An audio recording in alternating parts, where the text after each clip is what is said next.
Let me give you the day that turns your life around, as quickly as I can. I got 4 parts to the day that turns your life around, and then we're finished for the day. Number 1, disgust. Disgust. Disgust is a negative emotion, but it can have a very positive, powerful effect. Disgust says, I've had it. What an important day that could be. I've had it. Wow. I met a beautiful, powerful, accomplished executive lady in New York. The company invited me to come in. This lady was a vice president, extraordinary lady. I got to know her, and I found out her story. I said, how did you get here? Big income. And she never went to college, never went to university. I said, how did you get here? Executive, powerful, income. She said, well, let me tell you part of the scenario. She said, when I was a young mother a few years ago,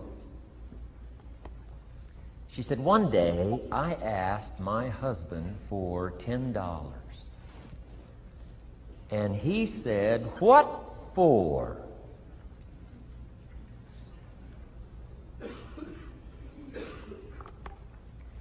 She said, before that day was over, I decided I would never, ever ask again.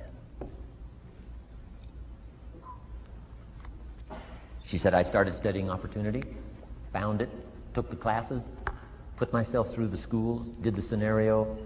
Now I'm vice president. I make a lot of money. And she said, I kept my promise. I've never, ever had to ask again. It's called a life-changing day. The day you say, enough is enough. Now, if you can add an act to your disgust, it helps. A man takes a shotgun to his car, blows out every window, destroys every tire, puts 100 rounds in it, and says, I've driven this embarrassing thing for the last time. And then he saves it. He saves it. And later when somebody says, how did you become rich and powerful? He says, let me show you this car. One day I'd had it up to here, I blew it to smithereens. Enough is enough. Powerful. Here's the last 3. Next is decision. Decision making is a life-changing day. If you went home today and in the next few days cleaned up a list of decisions, it could furnish enough inspiration for the next 5 years, 10 years. What an inspiring day, the day you can bring yourself to decide. And here's the 3rd one, desire, wanting to bad enough. Who knows the mystery of that? We don't know. But here's something I do know. Sometimes desire waits for a trigger, waits for something to happen. Who knows what the happening may be? A song, the lyrics, a movie, the dialogue, a seminar, a sermon, a book, an experience, confrontation with an enemy, a conversation with a friend who finally levels with you.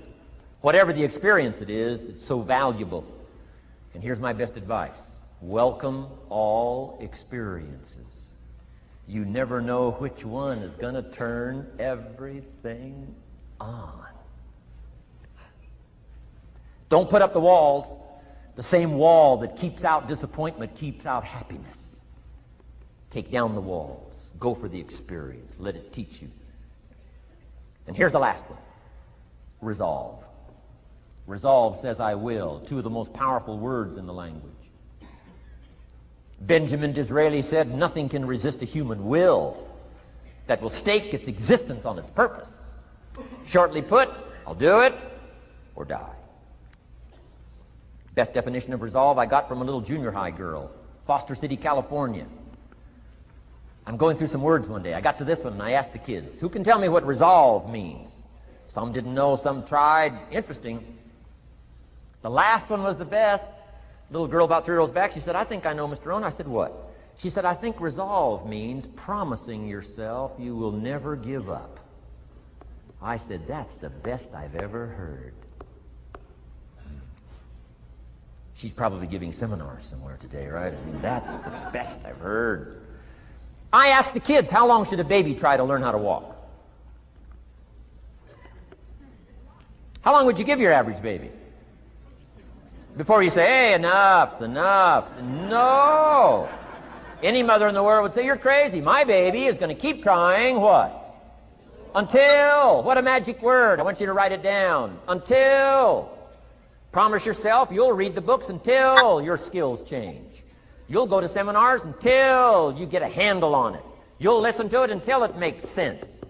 You'll go for it until you understand it. You'll practice it until you develop the skill. Never give up until, however long that is. Step by step, piece by piece, book by book, word by word, apple by apple. Walk around the block, walk around the block. Go for it. Don't miss the chance to grow, and resolve that you'll pay the price until you learn, change, grow, become. Then you'll discover some of life's best treasures when you pay the price. And my big purpose now is to keep my journey going. I just got back from Argentina last week, and next week I go to Venezuela. Toward the end of the month, back to Italy and Europe. A little later in the year, Asia, South Africa, and Australia, and who knows where else. So from my travels around the world, I just really dropped by to say hello and share some ideas. If you search, you will find. Finding is reserved for those that search. Ideas are not reserved for those that hope. They're not reserved for those that wish. They're not reserved for those who complain. You know, good ideas are reserved for those that search.